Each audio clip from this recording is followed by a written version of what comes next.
An author. Her book, Beyond the Curry with Barty, just hit stores. She joins us with one of her favorite home-style recipes. Good morning. Good morning. Thanks for being here. Nice. So let's get right to it. What are you going to cook up for us today? Today we are going to cook garbanzo beans with the spinach. Okay. So we're going to start with the oil. A little olive oil? Less olive oil. Sprinkle Any in oil, there. whatever you like. You don't have to have olive oil. Whatever is good for your health, you can that's use healthy. that one. And then you can put the garlic. A lot of spices. Garlic, yes. Then there's cumin. Then you started all the spices in here and give you freshness to the spice. And it just gives a lot of flavor to it, I imagine. Lot of flavor, beautiful flavor to that. And then you can put the spinach.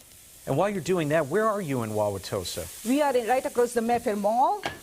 Oh, by the Mayfair Mall there? By the Mayfair Mall, Across on the North street? Avenue.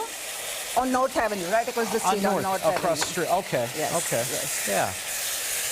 So once they get cooked, you can put the garbanzo beans, which one is a little bit mashed, so it's easier to cook. And then you can use the mashed potato in there. It's our secret agent. Yeah.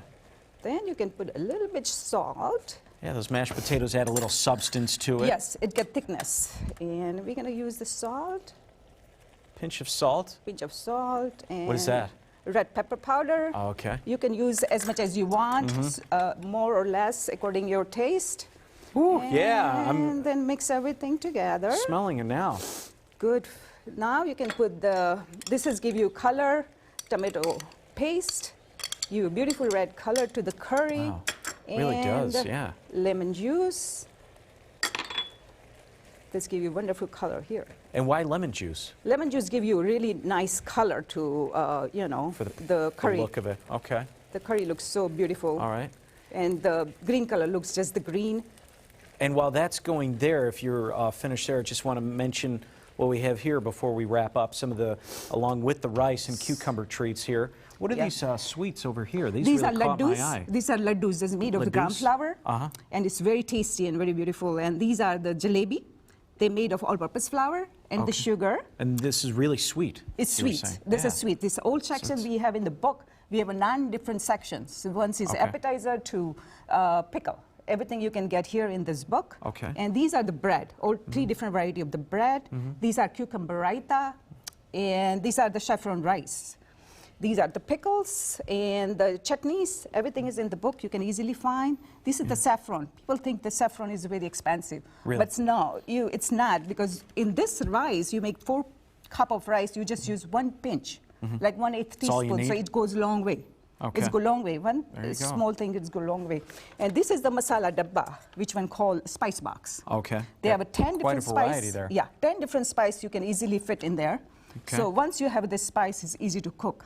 Well, Barty, thank you very much for joining us, and happy holidays, and thanks for sharing your recipe here with us. We appreciate it. Namaste. Thank you. Let's go to Real Milwaukee now with the rest of the crew. Good morning. Good morning, Sean. Hey, Sean, do you know what St. Nick is? St. Nick's Day? Yeah. Oh, yeah, the tradition. You know, I didn't know, though.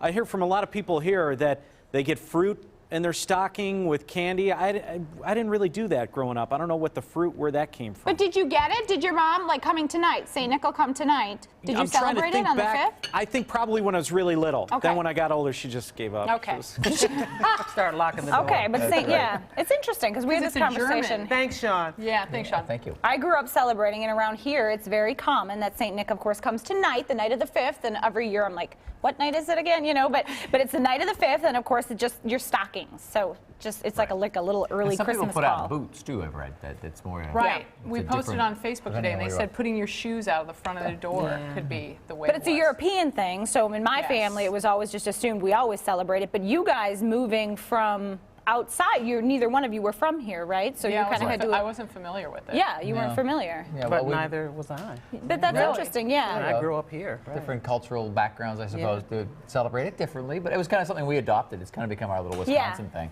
I had to train my husband, so every year he's like, now what night again? He's coming, and the Well, animals does always Saint look Nick come forward to for seeing. everybody, young and old alike? Yes, of course. Of course. Yeah. And dogs and cats. The stockings are up at my house, and we are ready for tomorrow Whenever morning. you say dogs and cats, all I can think of is the Ghostbuster thing. It's like dogs and cats living together, mass hysteria. Welcome to my world. That is That's the world of exciting. Nicole. Yeah, exactly. And the world wherever we're going to Tony. Yeah, that's He's true. kind of Mass mass hysteria is hysteria. not far from Tony. Yeah, good morning, Tony. You guys, good morning. I'm so excited for St. Nick. I hope that he brings me a Lowe's, Home Depot, or Menards gift card. Oh, for the new house, right. So if you're looking or watching over me, please bring that. I'd appreciate it, okay? Cool.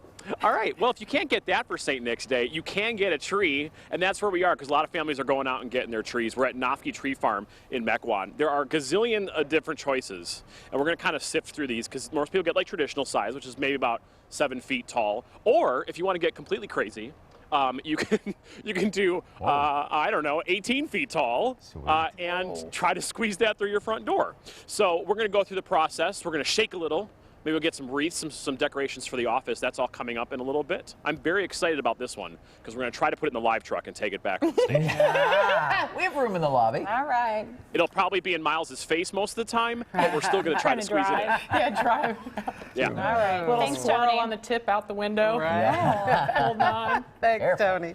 Very good. Busy weekends for us all. You had a very busy one I yesterday. did. It was really Saturday. it was really awesome. It was a celebration for caregivers at the Aurora Sinai Medical Center's Rabkin Auditorium. It was a 3-hour presentation. It was really great. I presented, I talked, I motivated, I encouraged them to kind of tap in with themselves, and then I sang them some songs. God, you were just like the all-encompassing entertainer. I mean, to actually talk, and you had been a caregiver to your mom. Yes. Well, you know, we are living older, which is a fact, right? And which means that many of us, if you're lucky enough to still have your parents, could be faced with that. I spent the last 14 years of my life caregiving for my mother, my father, and even a brother. And it's interesting, one of the sad but common denominators that I found in that room was that sadly it falls on one person a lot. And what do the other person family who members steps do? up. Fuss and complain about the one person that's doing the work. Yeah. And I just want to say, I mean, it was a wonderful event because it was interactive. They were given and encouraged to talk and share, to receive support from each other. And it was, like I said, the sad and common thread. So if you're in that situation and you're not helping, don't mess with the caregiver. Yeah. It's hard enough. Yeah, if you Don't can't help, complain. at least get out of the way. Yeah, right? Yeah. It was I love